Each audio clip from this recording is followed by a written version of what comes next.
ട്രംപിന് പിന്നെയും ഭ്രാന്തായി. തലക്ക് വെളിവില്ലാത്ത ആൾക്കാരൊക്കെ ഭരണാധികാരികളായിട്ട് ഈ സൈനികമായിട്ട് വളരെ സുശക്തമായിട്ടുള്ളൊരു രാജ്യത്തൊക്കെ അധികാരത്തിൽ കയറിക്കഴിഞ്ഞാൽ മറ്റുള്ള ലോകരാജ്യങ്ങളുടെയൊക്കെ കട്ട പോകുകയാണ്.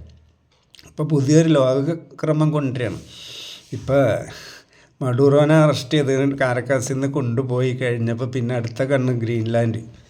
ആ ലാൻഡ് ഇയാൾക്ക് വേണമെന്ന് വിലക്കെടുത്തോളാണ് ഇയാൾ പറഞ്ഞാൽ. അത് എനിക്ക് ആവശ്യപ്പെട്ട സ്ഥലമാണ്. ഇവർ റിയൽ എസ്റ്റേറ്റ് ബിസിനസ്സായിട്ട് കൂട്ടിയാൽ മതി, അല്ലെങ്കിൽ പിടിച്ചെടുക്കുമെന്നാണ് പറഞ്ഞത്.